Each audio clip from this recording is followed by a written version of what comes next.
Okay guys, so in this video I'm going to teach you how to trade based on shorting, with our indicator, and what if there is a breakdown from the pattern. Okay, so in the previous video we were seeing how to trade the breakouts, correct?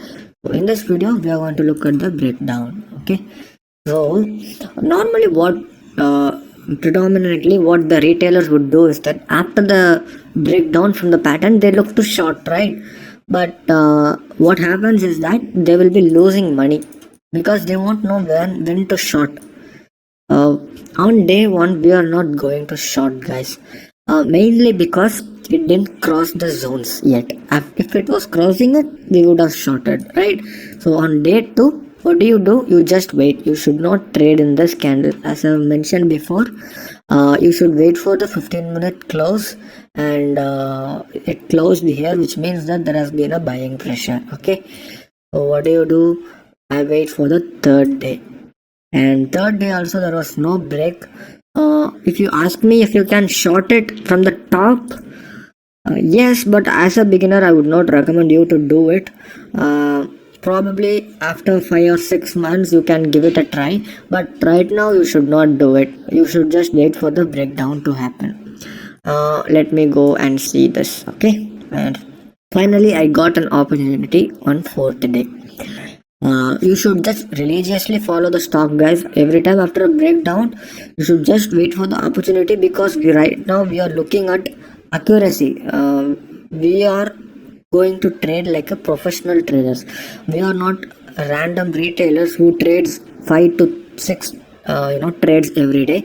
We are going to stick with a discipline, and we are going to trade only when there is an opportunity. And here I got an opportunity, and this is where I would enter, looking at the no wick. There has been continuous seller, so this is where I would enter, and here it has given a 17% move, guys, which is more than sufficient. And then there has been no trade for another 3 days to 4 days, and then if you notice, whenever there is a break from these zones, there will be a huge volume breakout. Look at this. The entire day it was in the sideways trend, and after the breakdown, huge volume burst, 17%. Isn't that right? So this is how you should trade it. And yeah, that would be all for the eyeball. And again I will give you another example. Okay, this is another pattern that I see in Federal Bank. What do? Once there is a breakout, so what happened? 1, 2, 3, 4, 5 times it has been getting a rejection, and then there was a break. Alright, so what do?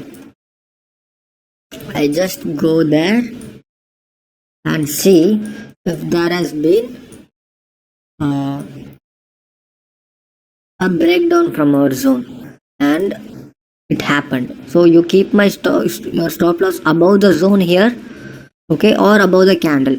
Okay, it can be any, it can be above the candle or above the zone. It depends on the situation. Okay, so yeah, you would have made a good money of 0.7-0.9% here. It is always recommended to enter during the pullback also, so that your stop loss is very minimal. If you have been entering here, you would have made almost 1.44%, so which is more than enough, because you are getting a leverage also.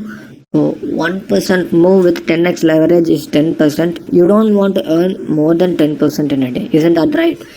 So if we take just 2 trades in a week like this, a simple trades like this, you're earning 20% a week. 20% a week, it's like again 80% a month of your capital.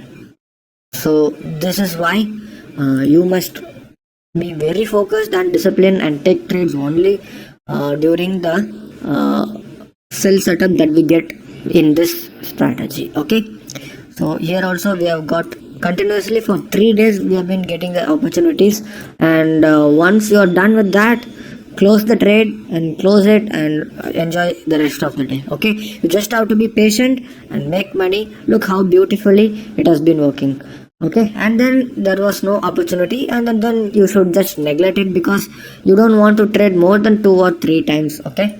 And then this would be all for the short. In the next video I'll be explaining you how to trade based on 1 hour time frame, and yeah, let's meet there.